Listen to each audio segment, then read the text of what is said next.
Estamos de volta para o terceiro bloco do Gazeta Entrevista. Eu recebo agora aqui no programa o professor, escritor, palestrante e cientista Adalto Lourenço. Antes de conversar com o nosso entrevistado, deixa eu só destacar aqui alguns itens do currículo desse renomado escritor, professor e palestrante. Olha, é formado em Física pela Universidade Bob Jones University, dos Estados Unidos, possui mestrado em Física Nuclear pela Clemson University, também dos Estados Unidos, pesquisador responsável em Sistemas de Imagem de Estruturas Atômicas pelo Oak Ridge National Laboratory, também é membro da American Physics Society dos Estados Unidos, ou seja, é um cientista renomado que hoje presta consultorias para empresas e universidades no campo da ciência e da tecnologia. E ele vem nos falar de um assunto muito interessante, o criacionismo, que é o estudo que tenta explicar a origem e evolução da vida. Mas deixa eu passar a palavra para o nosso convidado. Boa noite, professor, seja bem-vindo. Boa noite, Rogério. Muito obrigado pela oportunidade, um prazer estar aqui. Então, para começar, vamos explicar para o nosso telespectador o que é o criacionismo. Olha, o criacionismo é uma proposta científica que diz o seguinte, que processos naturais e leis da natureza não teriam trazido à existência o universo, a vida e a complexidade que é neles encontrada. O problema é que muitas pessoas não entendem que existem três tipos de criacionismos diferentes. Esse que eu acabei de dizer agora é o criacionismo científico. Existe também o criacionismo religioso e ainda o criacionismo bíblico. Então muitas pessoas confundem o criacionismo científico com os outros dois tipos de criacionismos. E o senhor é mais próximo de qual deles? A área que eu trabalho bastante em termos de pesquisa não é nem relacionado com o criacionismo diretamente, porque a minha área é física, eu trabalho com novas tecnologias. A minha área de interesse com respeito às origens me levou ao criacionismo científico. Se bem que eu tenho uma grande admiração e pelo que eu tenho estudado até aqui também uma convicção muito grande a respeito do criacionismo bíblico. Mas a área que eu tenho trabalhado, principalmente em universidades, nas palestras e tudo mais, está relacionado com o criacionismo científico. Quando a gente, dentro da academia, começa a investigar os fenômenos da natureza, a origem da vida, há um paradigma que é essa situação entre fé e religião e ciência, né? Como é que o senhor analisa a origem da vida, a explicação do próprio Deus como Criador dentro desse paralelo fé e razão? Tá. Deixa eu começar dizendo o seguinte, é impossível provar cientificamente que Deus existe, como também é impossível provar cientificamente que Ele não existe. Então o fato de aceitar a existência de Deus ou aceitar a inexistência de Deus, isso é uma questão de fé, não é uma questão de ciência. Então esse é um ponto muito passivo. Também é impossível provar que Deus criou o mundo. No entanto, é possível provar que o mundo foi criado, cientificamente. Essa é a diferença. Então, muitas vezes, o debate ou o dilema que ocorre entre ciência e religião está relacionado com o posicionamento científico e o posicionamento religioso. Então, dependendo do posicionamento científico e do posicionamento religioso, realmente as coisas não encaixam. Daí que você precisa ver qual é o posicionamento científico e qual é o posicionamento religioso. Um exemplo simples. A teoria da evolução faz certas afirmativas que, se você for comparar com o posicionamento bíblico, a descrição bíblica, lá em Gênesis 1, os dois não batem. Por exemplo, em Gênesis, primeiro a Terra foi criada, no quarto dia criado o Sol e as estrelas. Obviamente, na teoria do Big Bang, relacionados com a própria evolução do universo e da vida, é o contrário. Primeiro o universo aparece, depois o Sol, depois o planeta Terra. Tá? Então, nós estamos tratando de uma teoria e uma afirmação bíblica. Essa teoria, esse posicionamento dessa teoria realmente não bate com o posicionamento bíblico. A pergunta que nós temos é, já foi provado a teoria? A resposta é não, por isso que ela é teoria. Então, existe um embate? Sim, um embate, mas se nós estivéssemos tratando de afirmações científicas, daí seria diferente. Um exemplo, lá no livro de Jó, capítulo 26, verso 7, ali nos é dito que Deus estende o norte sobre o vazio e faz a terra pairar sobre o nada. Essa é uma afirmação científica que você encontra na Bíblia. Pergunta, a Terra paira sobre o nada? O que a ciência sabe a respeito disso? Claro que sim, ela paira sobre o nada. Na verdade, deixa eu ver se eu entendi. A Bíblia tenta explicar de forma simples, para que todos entendam, um fenômeno complexo que a ciência explica de modo mais complexo para os cientistas. Eu estou entendendo bem? Mais ou menos. a proposta que a Bíblia faz é um pouco diferente da proposta que a ciência faz. É por isso que existe um tipo de um atrito ali entre os dois. O problema é que a proposta feita pela ciência, aí é que entra a questão. A proposta feita pela ciência, não. A proposta feita pelos cientistas que apoiam a evolução. Porque existe uma proposta da ciência que não apoia a evolução. Qual seria? É a proposta do criacionismo científico, que é formado por cientistas, pessoas da área de biologia, física, matemática, astronomia, cosmologia, cosmogonia, paleontologia, arqueologia, esse pessoal todo que não concorda com a proposta evolucionista. Nós afirmamos de uma forma bem clara, a evidência não favorece essa teoria.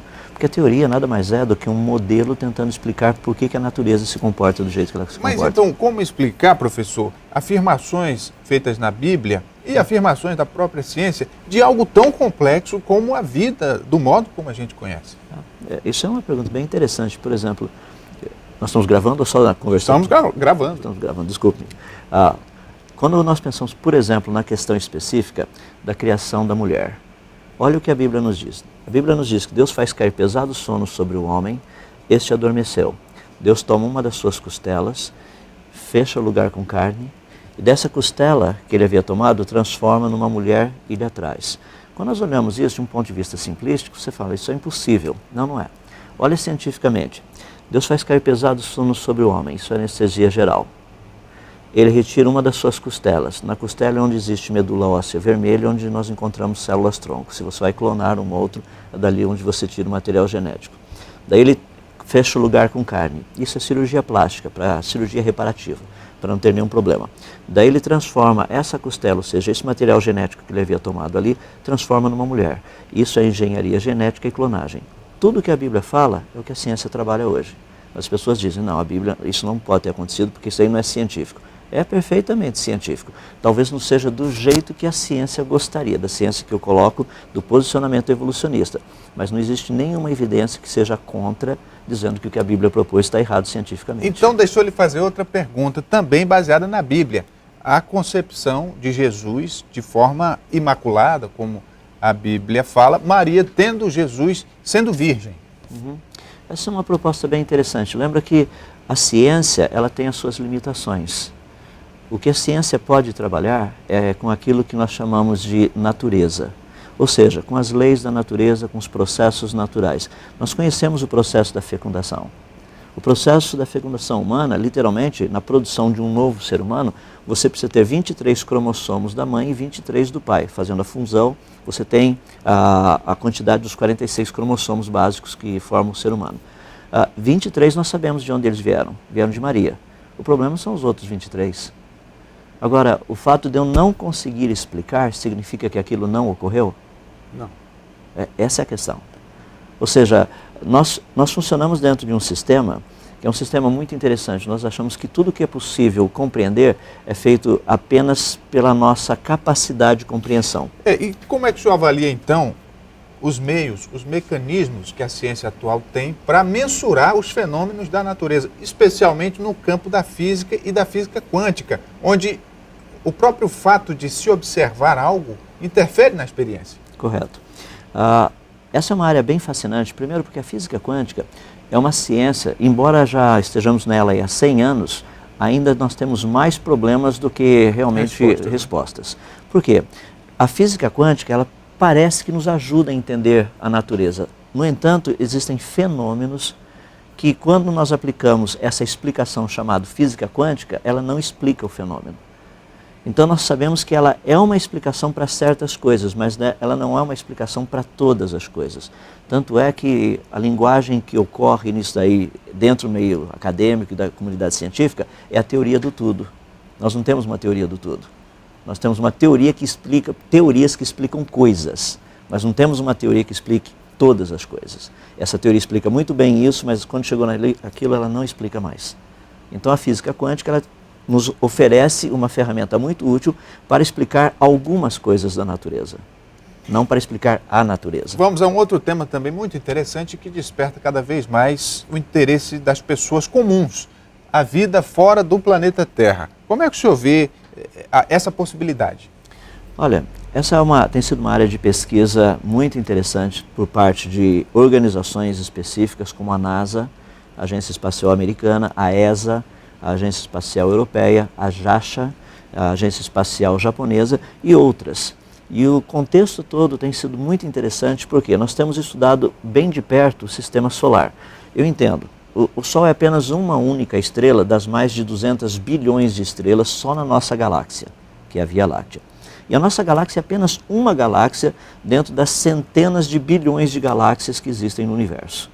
Então nós temos uma quantidade muito grande de, entre aspas, estrelas. O problema é que nós estamos entendendo um pouquinho mais a respeito da vida, isso nesses últimos 100 anos aproximadamente. Primeiro, a vida é altamente complexa. Ela precisa de um meio para que ela possa existir. No caso do planeta Terra, são cerca de mais ou menos 2 milhões de variáveis perfeitamente balanceadas para fazê-la existir. Nós sabemos que esse universo ele favorece vida que é baseada no elemento químico carbono.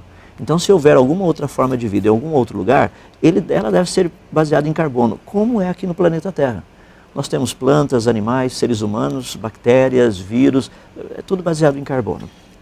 Prossiga. A questão, portanto, seria o seguinte: qual a probabilidade de encontrarmos um outro local que tenha uma quantidade dessas variáveis que venha a favorecer a existência da vida?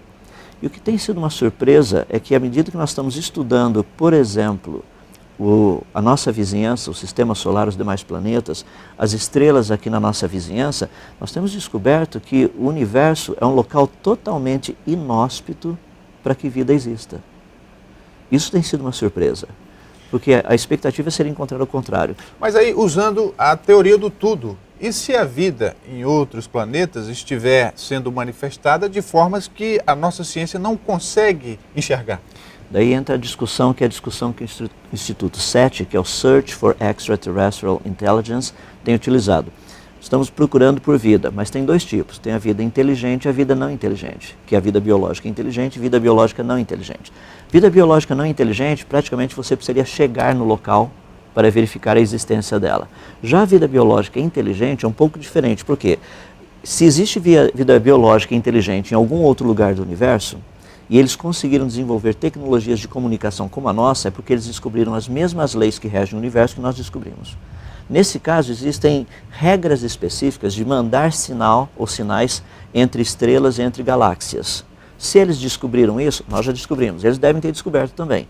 Portanto, se existe vida inteligente fora do planeta Terra, e essa vida teria surgido há milhões de anos atrás, ou até bilhões de anos atrás, eles poderiam estar mandando sinais, e esses sinais já poderiam ter chegado até aqui. Até o presente momento, nós não recebemos nenhum sinal. Então, a questão da existência de vida inteligente tem sido um pouco mais assim afetada pelo fato de não ter nenhuma evidência nessa direção. Eu não estou querendo dizer com isso que a probabilidade dessa vida existir é zero. Não é isso. Para a gente encerrar, um outro tema polêmico, a vida após a morte, que as religiões discutem e trabalham e pregam isso como um dogma, e no caso a ciência. Essa é uma área que a ciência tem pouco a dizer. Por quê? Porque a ciência trabalha com aquilo que é testável. Então nós só podemos pegar e trabalhar com coisas que eu tenho condição de testar. Vida após morte é algo não testável. Seria interessante se nós tivéssemos condição de trazer alguém que morreu de volta. Mas alguém que morreu, que eu estou dizendo assim, não alguém que passou por uma experiência de próximo da morte. Ficou ali alguns minutos e de repente ele retorna. Não, alguém que ficou 3, 4 anos, estava morto e a gente consegue trazer de volta e perguntar a ele. Daí nós estaríamos tratando com um aspecto científico. Como isso até o presente momento não é possível, a ciência não tem nada a oferecer a respeito disso. Professor Adalto Lourenço, pesquisador, escritor, palestrante, está no Acre realizando uma série de palestras. Agora eu quero falar da sua agenda. Qual é a programação? Nós estaremos ainda hoje tratando de 2 temas muito interessantes. Agora à noite, a partir das 7h30, estarei tratando da questão da geologia do ponto de vista da Bíblia. O que a Bíblia nos fala da questão geológica? Porque a geologia procura explicar por que o planeta é do jeito que ele é. Então nós temos uma afirmação científica da geologia, vamos comparar isso com o que a Bíblia diz. E no final, é uma área tratando da questão especificamente de Bíblia e ciência, as coisas que a Bíblia tem dito e aquilo que a ciência tem encontrado.